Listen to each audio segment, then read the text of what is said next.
জামাত শুধু বিএনপির আতঙ্ক না, জামাত মুক্তিযুদ্ধের আতঙ্ক। জামাত হচ্ছে বাংলাদেশের যে কোনো গণতান্ত্রিক পদ্ধতির বিপক্ষে একটা আতঙ্কের জিনিস। জামাত হচ্ছে সভ্যতা সংস্কৃতির বিপক্ষে একটা অবস্থান। জামাত হচ্ছে নারীর ক্ষমতায়নের একমাত্র প্রতিবন্ধক একটি সংগঠন। জামাত হচ্ছে নারীদের উপযুক্ত মর্যাদা দেওয়ার ক্ষেত্রে তাদের সমাবেশ দেখলেই বুঝবেন যে একটা মহিলা নারী বিবর্জিত সমাবেশ কিন্তু তারা করছে। বাংলাদেশের কোনো রাজনৈতিক সংগঠন এইভাবে নারী বিবর্জিত সমাবেশ কিন্তু করে না।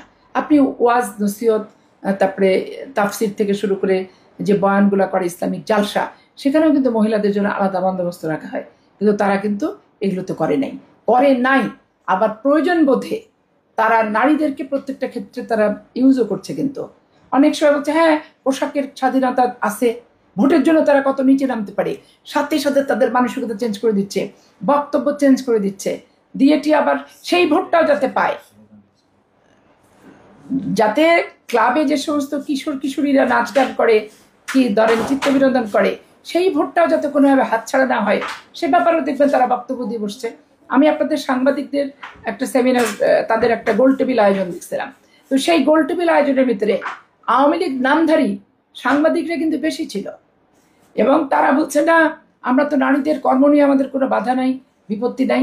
এই যে বুঝে বুঝে পরিবেশ বুঝে বুঝে মডেল চেঞ্জ, এইরকমভাবে ডিগবাজি খেয়ে খেয়ে রাজনীতি করার প্রবণতা আমাদের তো নাই। কারণ আমরা একটা কমিটমেন্ট মানুষকে দিলে কমিটমেন্টটা সারাটা জীবন ধরে রাখার চেষ্টা করি, এবং বংশানুক্রমিক উত্তরাধিকার সূত্রে ধরে রাখার চেষ্টা করি।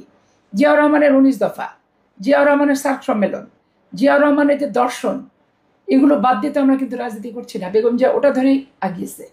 আবার তারেক রহমান যুগের তাগিদে 19 দফার জায়গায় 31 দফা হয়েছে, কারণ এটা সভ্যতা তো একটা ক্রমবিবর্তন, মানুষের চাহিদার প্রত্যাশা কিন্তু পরিবর্তনশীল, তো সেখানে ইনক্লুড হয়েছে। কিন্তু দেখেন আমাদের একটা রাজনৈতিক যে ধারা, এটা কিন্তু আমরা অব্যাহত রেখেছি। তবে এরকম গুপ্তচর ভিত্তিক রাজনীতি করার কুমনোবৃত্তি স্বাধীন রাষ্ট্রে খুব একটা অসহনীয়, অসহ্য, অনমনীয়।